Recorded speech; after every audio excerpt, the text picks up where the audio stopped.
mengajak orang untuk menerima segala keputusan Tuhan.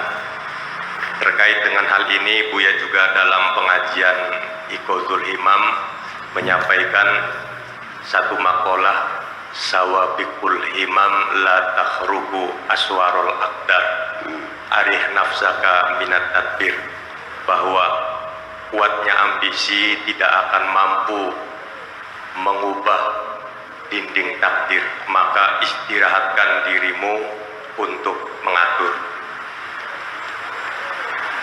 Itu mohon penjelasan dari Buya. Kemudian sebagai penutup saya ingin membacakan doa ini dari Buya yang sangat indah sekali. Bismillahirrahmanirrahim. Ya Allah, jadikan seluruh gerak hamba sesuai takdir-Mu. Ya Allah, mohon tuntun hati ini untuk menerima keputusan-Mu. Ya Allah, sibukkan hamba hanya untuk pasrah patuh terhadap irodah-Mu. Ya Allah, ajari hamba untuk mengerti dan memahami kehendak-Mu. Ya Allah, ajari hamba supaya istiqomah berbaik sangka kepadamu. Ya Allah, lindungi hamba jangan sampai berburuk sangka kepadamu. Ya Allah, hamba pasrah, hamba menyerah, hamba mohon maaf atas semua khilaf. Terima kasih. Assalamualaikum warahmatullahi wabarakatuh. Waalaikumsalam warahmatullahi wabarakatuh. Disilahkan Buya. Iya, jadi la takhruqu aswarul aqdar, artinya ketika engkau mengandalkan kekuatan, kemampuan dirimu sendiri, percayalah tidak akan bisa menembus tembok takdir kok. Karena ketentuan seperti itu. Ya, ini kita kembali kepada qada dan qadar. Ada sebagian yang tidak percaya, seperti orang-orang Mu'tazilah, bahwa Allah tidak menentukan takdir itu.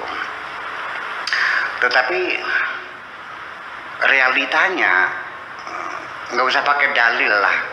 Kita realita sangat ilmiah, sangat rasional. Bahwa apa yang terjadi pada diri kita kan by design. Ada desain, ada sutradaranya, ada plotnya, ada sinopsisnya. Ya, bukan hanya perjalanan sehari-hari, sampai rekaman asli pada deoksiribonukleik asid. Itu bakat-bakat yang kita miliki sudah ada informasinya. Warna kulit kita sudah ada informasinya. Kecerdasan kita, hobi kita, kepintaran kita, dan semuanya sudah ada. Bentuk hidung, bentuk telinga, warna rambut dan sebagainya, apa keriting, apa lurus, apa rambutnya bule, itu sudah ada. Ya, dan itu menurun dari orang tua, dari ibu dan bapak. Makanya setelah dites itu ya sudah tidak bisa dibantah lagi bahwa Kisi Winar itu anaknya Mario Teguh. Itu ilmiah banget kok. Ya, ya. Ketika kita punya bakat menari, semua orang pengen, tapi nggak bisa. Kenapa kamu bisa? Karena kamu punya bakat. Ada yang kaligrafi. Saya juga pengen nulis halus bisa, tapi nggak bisa. Ya tetap aja jelek tulisannya. Yang seni suara juga sama, itu bakat pemberian Tuhan semuanya. Lalu akan kau ingkari semuanya, bahwa itu di luar kemampuan kita untuk merubahnya. Ya, kita terbatas dengan dimensi waktu dan tempat. Ya kan begitu. Dan kita tidak dilibatkan oleh Tuhan untuk mengalirkan darah ini. Jantung itu berdegup memompa darah kita mengalir begitu cepat melalui pembuluh-pembuluh darah kita. Kita tidak dilibatkan. Jantung berdegup juga memakan oksigen dalam darah kita, juga tidak dilibatkan. Mesin kita bekerja mengolah makanan, ya seperti kalau mesin itu namanya mesinnya politama tuh ya kan, itu vitamin-vitamin dipisah-pisahkan semuanya. Mesin katalis lah dalam tubuh kita ini. bahwa berapa banyak butuhnya kita kalori, berapa banyak vitamin, berapa banyak protein, berapa banyak, semuanya terukur semuanya. Kita ikut terlibat enggak? Jadi di mana kemandirianmu itu? Ini bukan katanya kok, silakan tanya dokter. Betul paham nggak? Iya kan, dia berdegup sendiri kok. Kita tidak ikut melepaskannya. Terus yang jadi masalah apa? Kita lahir juga keinginan siapa? Saya nggak tahu. Saya nggak pernah ingin lahir di sini kok. Saya dihadirkan oleh Tuhan ke sini. Keluarnya dari perutnya Ibu Haji Zainab juga bukan pilihan saya. Bapak saya Kiai Yasin bukan pilihan saya. Lahir di Kertasmaya bukan pilihan saya. Jenis kelamin saya laki-laki bukan pilihan saya. Dan saya bersumpah demi Allah, demi Rasulullah, saya tidak pernah mengisi formulir daftar kehadiran di bumi ini kok. Sampai kematian pun saya tidak diperbolehkan memilih jalan kematian saya. Harus serahkan pada Allah. Ya, saya tidak boleh mengakhiri hidup saya berikan pilihan saya dengan pasang leher di kereta api atau dengan minum racun, nggak boleh kok. Kan seperti itu, betul nggak? Nah, makanya orang yang tidak percaya dengan takdir Tuhan itu kan irasional. Dia merasa seperti apa, dia nggak sadar bahwa dalam keadaan tidak berdaya, dia terima beres semuanya. Andaikan Allah menyuruh engkau untuk mengatur hidupmu, pasti tidak akan mampu. Sekarang kita bereksperimen sajalah. Andaikan Tuhanmu memberi tugas, silakan panjangkan rambutmu sendiri. Apa yang terjadi? Engkau tidak bisa bekerja apapun. Setiap hari hanya narik rambut aja. Dan juga nggak akan bagus hasilnya. Ada yang panjang, ada yang pendek. Dia tumbuh sendiri kok. Dan pada kepanjangan tertentu akan berhenti sendiri. Alis itu hanya sekian senti, bulu ketek sekian senti. Udah, jangan bawa ya, terus aja dulu. Ya, ya kan, rambut juga sekian meter panjang, semua kan terbatas. Jenggot juga sekian panjangnya, akan berhenti sendiri. Semua terukur dan terakar. Yang ngatur siapa? Kita nggak pernah ngatur kok. Nah, itulah yang jadi persoalan. Jadi artinya memang standar kita adalah la haula wala quwata. Kita tidak punya daya upaya apapun, kita tidak punya kekuatan apapun. Allah yang menentukan. Nah, ini tertuduh orang yang percaya takdir itu dengan fatalisme. Itu juga salah kesimpulan. Allah tidak menyuruh kita fatal, tidak. Allah menyuruh kita bekerja. Allah menyuruh kita belajar, Allah menyuruh kita usaha, kan seperti itu. Lalu yang jadi masalah apa? Allah nyuruh belajar, sudah belajar dong. Tapi nggak pinter-pinter, nggak ada urusan, kamu yang belajar, bukan suruh pinter kok. Usaha disuruh nggak? Usaha sudah, tapi nggak kaya-kaya. Apa salahmu? Kamu sudah usaha kok. Allah tidak menyuruh kamu kaya kok, menyuruh usaha. Betul nggak? Allah menyuruh kamu menjaga kesehatan, tapi sakit juga, ya nggak ada masalah. Yang penting kamu sudah berhati-hati, memilih makanan yang sehat dan sebagainya. Lihat di kadaluarsanya, hati-hati, ya sudah.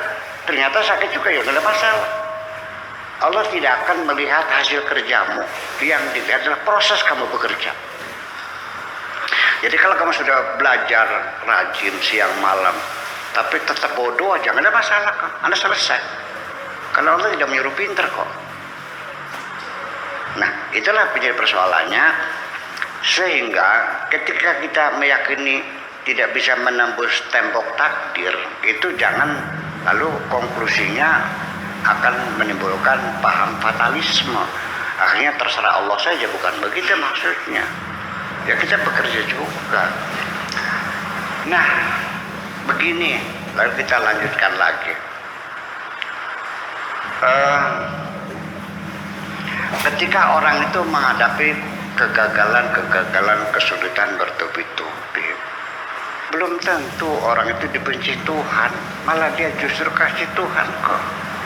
Kenapa? Karena sering ditegur, sering dinasihati, sering diingatkan supaya kamu benar terus.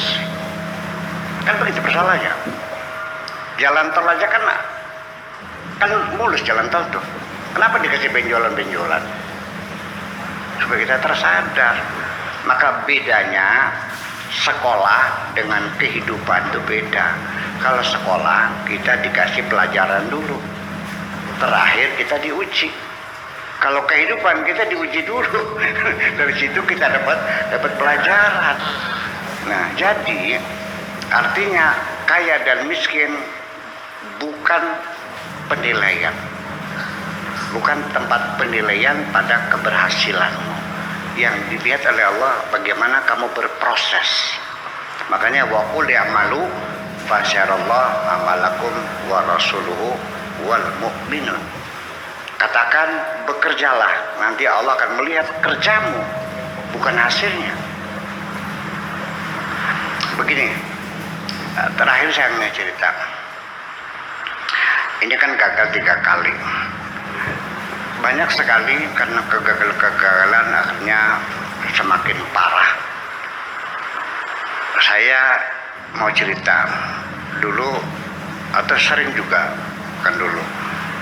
Ada seorang perempuan minta cerai dari suaminya, konsultasi kepada saya. Alasannya suaminya tidak memberikan nafkah yang mencukupi. Pakai sakit hati, mau goreng oncom, minyaknya nggak ada. Ya kan, mau masak nasi, gasnya habis. Suami nggak ada duitnya, nggak tahan, nggak sanggup.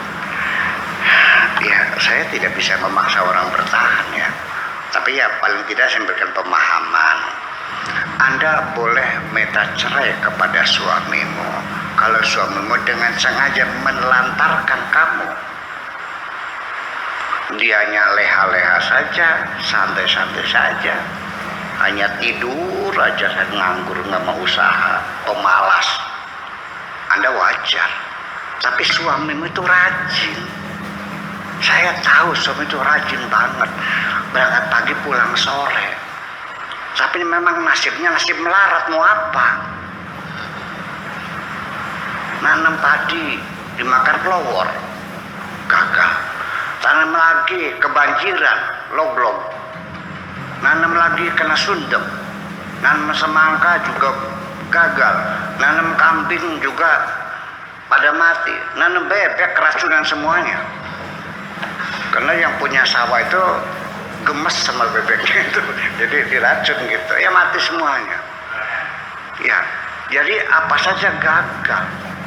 Terus siapa yang mau menyalahkan? Nah, disitulah makanya tawakal itu diperlukan pada detik terakhir apapun hasilnya. Berhasil atau gagal ada 2 kemungkinan. Ketika engkau berhasil, kamu bersyukur. Ketika engkau gagal, kamu bersabar. Ketika kita sudah menerima ini keputusan Tuhan, maka selesai di hatimu, tidak ada penyesalan dan tidak ada kekecewaan. Saya ingin mengatakan orang yang berserah diri betapa bahagianya hidup di dunia ini. Terima kasih. Berserah diri